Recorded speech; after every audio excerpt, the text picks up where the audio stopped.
The microphone fed back with a sharp whine. Aunt Martha tapped it 3 times with her acrylic nail. She stood at the head table of my cousin's wedding reception in downtown Chicago. I am Elias. I am 32 years old. I operate a high-volume catering firm specializing in culinary logistics. The venue held exactly 312 guests. Martha pointed directly at my serving staff. She announced that the braised short ribs were dry and tasted like cheap cafeteria food. My lead floor manager looked at me in pure panic. I did not flinch. I did not drop my clipboard. I simply checked the digital probe logs on my tablet. The short ribs had been held at exactly 135 degrees Fahrenheit for 72 hours. They rested in a calibrated humidity cabinet. Our food cost for this customized menu was exactly $14,280.50. Martha had demanded I provide this entire service as a mandatory family favor. She paid exactly $0 for the inventory. She continued her speech by claiming her own restaurant would never serve such garbage. She owned a failing bistro on the north side. I knew her prime cost was bleeding at 68%. I knew her labor variance was a catastrophic mess. She used this wedding to publicly advertise her sinking ship by standing on my neck.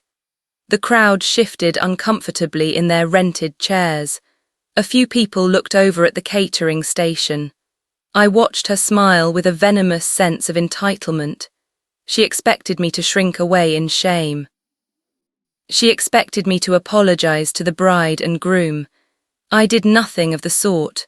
I merely tapped the screen of my tablet to lock the temperature data. I needed that data secured for the eventual health department audit she would try to trigger. Before we go any further into this disaster, let me ask you a question. Where are you listening from right now, and what time is it? Let me know in the comments. I signaled my floor manager to continue the dinner service without interruption. I instructed the plating team to ignore the murmurs and maintain their precision. Every plate leaving the pass was a flawless execution of culinary mechanics. I watched Martha bask in her imagined victory. She had no idea her business was 6 days away from total insolvency. The dynamic in my family always revolved around Aunt Martha. She was the matriarch of culinary delusion. She opened her restaurant 5 years ago using my grandfather's life insurance policy. It was a sum of $312,000. She named the place the Velvet Crumb. She burned through the initial capital in exactly 8 months. She bought custom imported Italian leather booths instead of upgrading the walk-in freezers.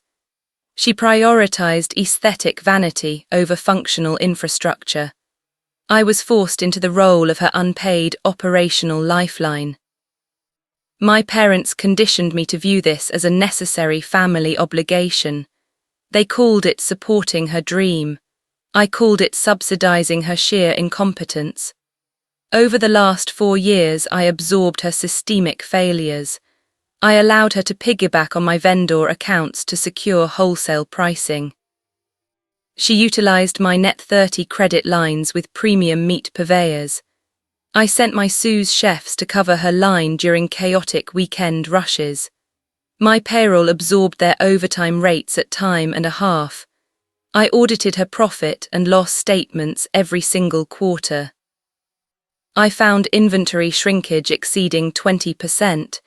She was literally drinking her own top-shelf liquor inventory.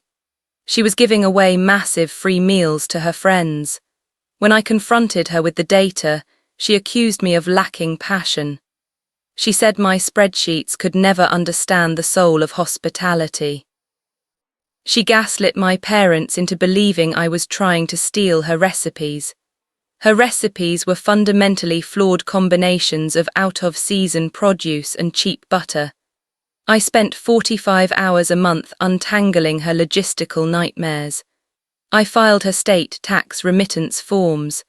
I negotiated with aggressive commercial debt collectors. I shielded her from absolute ruin because my mother begged me to keep the peace. The peace cost my catering business exactly $22,400 annually in lost resources. I documented every single transaction in a secure ledger. I tracked the free truffles and the borrowed delivery vans. I logged the emergency maintenance calls I made to fix her neglected dishwashers. Martha believed my silence was a symptom of weakness. She mistook my analytical detachment for a lack of backbone. She thought I was perfectly broken and easily controlled.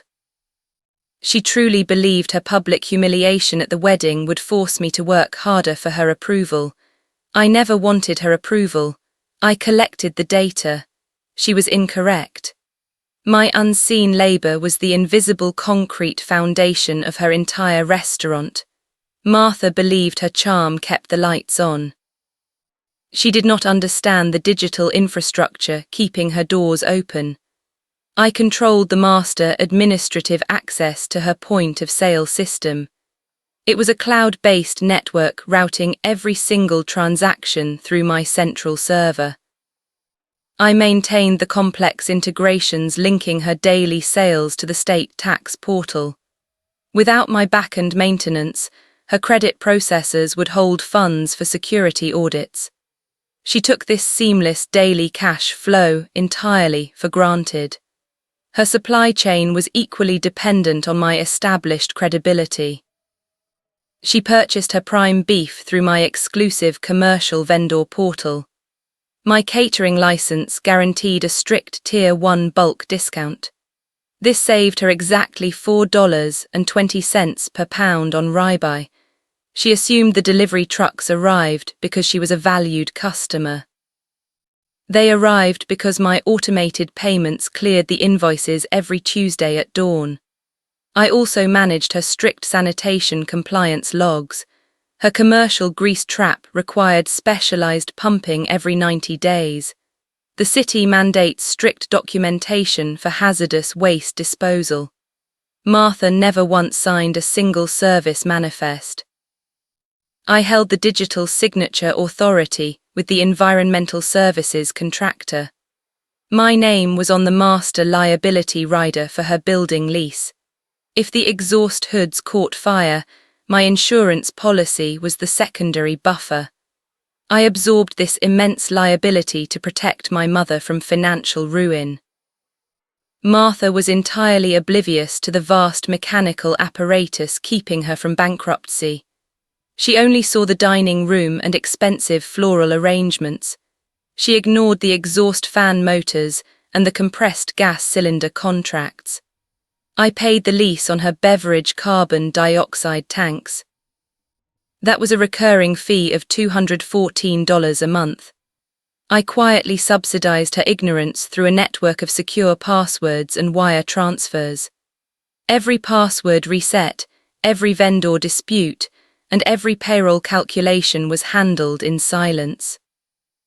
She thought my catering company was merely a lower-class kitchen service. She did not realize my company was the host organism keeping her parasitic bistro alive. I possessed the master keys to her entire operational existence. I never intended to use these exact tools as a weapon against my own family. Her hostile speech at the wedding fundamentally changed my operational parameters. The unseen labor would now stop. I returned to my office at 4:00 a.m. on Monday. The wedding catering equipment was fully sanitized and stored. I sat at my desk and opened a new spreadsheet. I titled the document Project Severance. My first action was revoking her access to my Tier 1 vendor portal. I logged into the Prime Beef Distributor dashboard. I unlinked the Velvet Crumb from my master account. I cancelled her pending delivery of 80 pounds of center-cut ribeye. The system automatically generated a cancellation receipt. Next, I targeted her point-of-sale system. Her entire digital ordering network ran through my central API keys. API stands for Application Programming Interface. It is the bridge that allows her registers to talk to the bank. I logged into the cloud server and deleted the routing bridge. Her expensive touchscreen registers were now glowing bricks. They could not process credit cards or send tickets to the kitchen printer. I moved on to the environmental compliance contracts. I emailed the grease trap maintenance facility. I officially removed my signature from her account. I informed them I would no longer guarantee her monthly payments. They immediately suspended her upcoming service appointment. A suspended service means city health inspectors flag the building within 48 hours. My insurance broker was the next phone call. I instructed him to drop her property from my master liability rider. This action exposed her to the raw commercial insurance market. Her standalone premium would instantly skyrocket by at least 400%. I cancelled the automatic payments for her beverage carbon dioxide tanks. I scheduled the supplier to retrieve their empty cylinders on Wednesday afternoon. Her draft beer lines and soda fountains would run completely flat. I did all of this while drinking a cup of black coffee. I felt no anger or malice during this process. I simply detached the parasitic hoses from my healthy machinery. I initiated a formal credit freeze on the joint wholesale accounts. Every invoice moving forward would require cash on delivery. Martha operated on a razor-thin margin of stolen time and my money. She never kept more than $2,000 in her operating account. By 6 sharp in the morning, the administrative withdrawal was completely finished. I had effectively shut down a fully functioning restaurant using a laptop. I did not call her to explain the new reality. I did not send a warning email or text message. A warning gives an opponent time to manufacture a defense. I preferred the element of absolute structural failure. When her morning prep cooks arrived at 8 sharp, they would find chaos. The meat order would be missing from the loading dock. The digital time clocks would fail to register their employee numbers. The cold reality of her operational incompetence was finally closing in. My financial umbilical cord was officially severed and discarded entirely. I closed my laptop and prepared for my own morning prep. The trap was perfectly set and the clock was ticking now. My smartphone registered the first incoming call at exactly 8:14 on Tuesday morning. The caller ID displayed Martha. I let it ring. It went to voicemail. 3 minutes later, my mother called. I answered on the second ring. Her voice was trembling with manufactured panic. She told me Martha was crying in her office. The wholesale meat truck had bypassed the velvet crumb entirely. The point-of-sale system was displaying a fatal error code. Code 404 Network Gateway Timeout. My mother begged me to drive down there and fix the computers. She said family must support family during an emergency. I told her I was managing a luncheon for 400 executives. I stated my hourly emergency consulting rate was $250. My mother gasped. She accused me of being a cold and heartless monster. She said Martha was having a panic attack because the registers remained locked. I reminded her that Martha declared my services were garbage in front of a huge crowd. I simply assumed she no longer required my vastly inferior assistance. My mother hung up the phone. The silence lasted exactly 42 minutes. Then the text messages began to flood my screen. Martha sent a block of text demanding I restore her vendor portal immediately. She claimed she had an 80-person dinner reservation that evening. She said her kitchen was completely out of center-cut ribeye. She threatened to call the police and report me for corporate sabotage. Sabotage implies I destroyed her property. I merely stopped paying for her property with my own capital. The legal distinction is absolute. I took a screenshot of her threat and archived it in my encrypted drive. At 10:30, the carbon dioxide supplier arrived at her restaurant. They removed 4 heavy pressurized cylinders from her beverage station. Martha called me screaming into the receiver. She demanded to know why her draft beer lines were completely dead. I told her the account was past due by $642.10. I informed her my name was no longer the financial guarantor. She shrieked that I was destroying her livelihood out of petty jealousy. She tried to gaslight me by claiming she only critiqued my catering to help me improve. She said I was too sensitive and could not handle constructive feedback. Constructive feedback does not involve a microphone and public humiliation. I muted my phone and watched her leave 7 voicemails in a row. She threatened to post terrible reviews on my business page. She promised to tell the entire extended family that I was actively trying to bankrupt her. She thought her aggression would force me to easily submit. She thought family gossip would break my iron boundaries.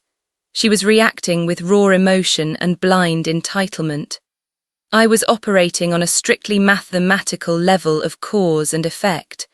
I did not argue or attempt to defend my actions. I let her exhaust her own energy. I opened my encrypted backup drive to secure the final pieces of evidence. Martha was entirely focused on the physical chaos inside her dining room. She did not realize her digital footprint was fully exposed. I initiated a remote data extraction protocol on her localized server. I used a secure file transfer protocol to pull exactly 4 years of voided transaction logs. The extraction took precisely 9 minutes and 14 seconds. I imported the raw separated values into my master forensic spreadsheet. The data painted a devastating picture of chronic embezzlement.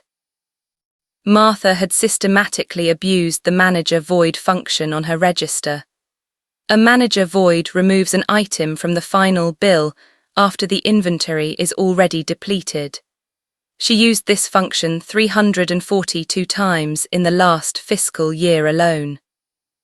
The total value of these comped meals was $18,950.75. She was feeding her social circle premium seafood and aged steaks for free. Next, I pulled the liquor pour cost variance reports from her smart inventory system. The electronic scales under her premium liquor bottles logged every single ounce dispensed. I cross-referenced the dispensed volume against the actual sales receipts. The discrepancy was a staggering 41% shrinkage rate on top-shelf bourbon and imported vodka. She was operating an illegal open bar for her personal friends. I documented every specific timestamp and associated bartender ID. I compiled the unpaid state sales tax liabilities. She had collected $7,422 in state taxes from paying customers over the last quarter. She never remitted those funds to the Department of Revenue. She diverted the tax capital to pay for her imported leather booth upholstery. Withholding state sales tax is a felony offense in our jurisdiction.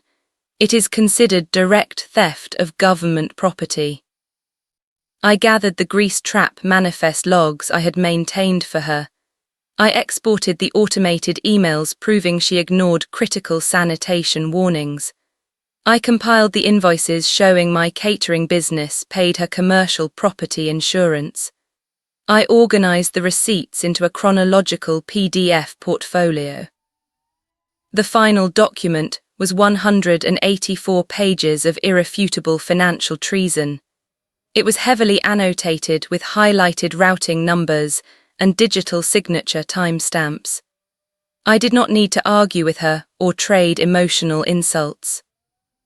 I possessed the raw mathematical data of her absolute and total operational failure. I printed 3 physical copies of the portfolio on high-quality bright white paper. I placed each copy into a rigid black binder. The 3 physical binders felt extremely heavy and entirely permanent in my bare hands. I locked the master digital file behind a 2-factor authentication wall. Martha was currently surviving her first dinner service using handwritten paper tickets. Her floor staff was likely furious and entirely overwhelmed.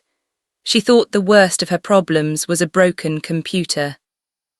She was mathematically doomed and completely unaware of the rapidly approaching anvil. My mother requested a private family dinner on Thursday evening. She claimed she had prepared my favorite braised lamb shank. She promised Aunt Martha would not be present. She swore the evening was strictly about mending our relationship. It was a poorly executed tactical ambush. I arrived at their suburban home at exactly 7 sharp. I parked facing the street to ensure a rapid departure. I walked through the front door and scanned the living room. I immediately saw Martha sitting at the heavy oak dining table. She was drinking a large glass of expensive red wine. The heavy bottle was a 2018 Cabernet Sauvignon. It retailed for exactly $145. It was stolen from her depleted restaurant liquor inventory. My father locked the deadbolt on the front door behind me. The physical intimidation was deeply pathetic and entirely useless.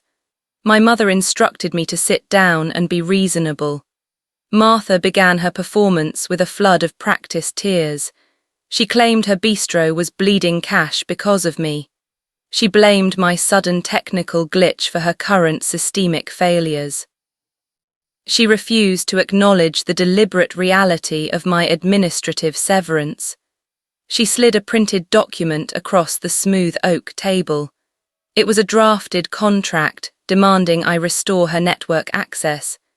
She wanted me to surrender the master keys unconditionally. She also demanded a penalty fee of $5,000. She said this cash would cover her lost daily revenue. The sheer audacity of her demand was mathematically fascinating. She was bankrupt yet attempting to find her only solvent creditor. My father stood over my shoulder to establish physical dominance. He used his deep voice to command my compliance. He told me I was destroying our family legacy. He said I owed Martha because she changed my infant diapers. Diaper changing is not valid currency in commercial lease dispute negotiations. I did not raise my voice or show any emotional anger. I picked up the contract and scanned the poorly formatted text. It lacked a standard arbitration clause and basic indemnification provisions.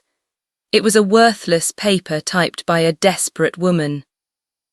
I placed the wrinkled document back onto the dining table. I informed them the restaurant owed me massive financial debts. The exact figure was $22,400. I stated that signing would require admitting to her financial crimes.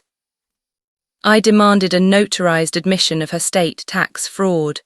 Martha stopped crying instantly and her face showed panic. My mother accused me of inventing fake legal words. I calmly explained that withholding state sales tax is illegal. It is a felony offense with severe mandatory state prison time. The State Revenue Department does not care about family loyalty. They only care about $7,420 stolen dollars. My father backed away from my chair in absolute shock. The room shifted from aggressive manipulation to profound structural dread. I unlocked the heavy deadbolt and walked out into silence. Martha organized an emergency brunch gathering at her failing restaurant on a Saturday morning. She invited 20 extended family members and 3 private business investors. Her goal was to publicly humiliate me into restoring her digital network. I walked into the dining room at exactly 11:15. I carried the 3 heavy black binders containing her absolute financial ruin. The room grew silent as I approached the center table. Martha stood up, and dramatically pointed a finger at my chest.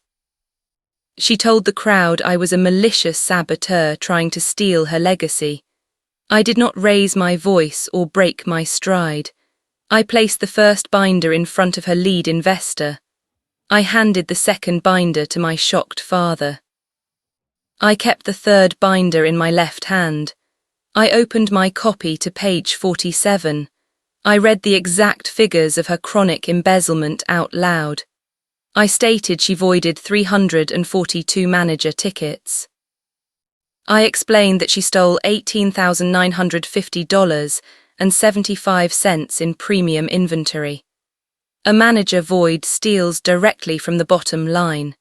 The lead investor opened his binder and matched my exact data. Have you ever watched a manipulative ego completely collapse in real time? Tell me about your experience in the comments. Martha turned pale and attempted to shout over my precise recitation. She screamed that my spreadsheets were fabricated lies meant to destroy her. I calmly turned to page 82 and read the liquor variance reports. I detailed the 41% shrinkage rate on top-shelf bourbon. I named the exact timestamps and the bartender identification codes. I showed the crowd how she operated an illegal open bar for her personal friends. The room was utterly devoid of any family warmth or sympathy. The math was entirely objective and completely undeniable. I moved to the most critical section of the forensic portfolio. I announced her state sales tax liabilities to the silent room. I stated she collected $7,422 in state taxes. I explained she never remitted those funds to the Department of Revenue. Withholding collected state taxes is a felony offense. It guarantees severe legal consequences and massive financial penalties. The lead investor slammed his binder shut and stood up abruptly. He demanded his initial capital back immediately. He realized his money was funding her imported leather booths and personal liquor consumption. Martha looked at my parents for her usual emotional rescue. My mother simply stared at the floor in absolute horror. My father realized his previous intimidation tactics were defending a massive financial crime. I closed my binder with a sharp and echoing snap. I did not gloat or demand an apology from anyone. I simply delivered the undeniable mechanical truth of her total failure. I turned around and quietly walked out of the silent dining room. The structural collapse of her parasitic empire was now completely out of my hands. The consequences of her structural failure arrived on Tuesday afternoon. The lead investor filed a formal breach of contract lawsuit against her limited liability company. He demanded immediate liquidation of her remaining assets to cover his original $312,000 capital injection. The legal injunction froze her sole operating account instantly. Her prep cooks arrived at 2 o'clock to find padlocks on the kitchen doors. The landlord had initiated a commercial lockout due to the cancelled master liability insurance rider. He refused to let her inside without a minimum $1 million secondary policy active. Martha could not afford the 400% premium increase required by the raw commercial insurance market. Her restaurant was physically inaccessible and legally dead in exactly 72 hours. My mother called me crying hysterically about the chained doors. She begged me to release the digital funds to save Martha from homelessness. I reminded her the point-of-sale system never held actual cash. It was merely the application programming interface routing customer funds to the bank. The bank was currently holding all deposits due to the sudden volume of vendor chargebacks. The prime beef distributor had flagged her account for non-payment of £80 of centre-cut ribeye. The carbon dioxide supplier had reported her stolen pressurized cylinders to the local police department. Her entire network of borrowed credibility collapsed into a massive crater of debt. The most devastating blow came precisely 1 week later. The State Department of Revenue opened an aggressive forensic audit into her withheld sales taxes. They subpoenaed her localized server data to track the $7,422 missing dollars. They discovered her systematic abuse of the manager void function during their investigation. The state issued a massive lien against her personal property and her suburban home. She was forced to declare immediate bankruptcy and list her residence for public auction. The imported Italian leather booths were seized by commercial liquidators and sold for pennies. Her reputation within the downtown culinary scene was permanently destroyed. Vendors blacklisted her name across every major supply chain portal. The family group chat remained entirely silent regarding her catastrophic downfall. There were no more emergency meetings or attempts to force my compliance. My parents realized the profound depth of her financial treason. They finally understood my unseen labor was the only thing preventing her inevitable ruin. I did not celebrate her loss or attend the bankruptcy proceedings. I simply archived her file and permanently deleted her contact information from my mobile device. My catering firm acquired 3 new corporate accounts by the end of the 4th fiscal quarter. The immediate absence of Martha and her chaotic emergencies yielded a massive operational surplus. I recovered exactly $22,400 in previously drained annual resources.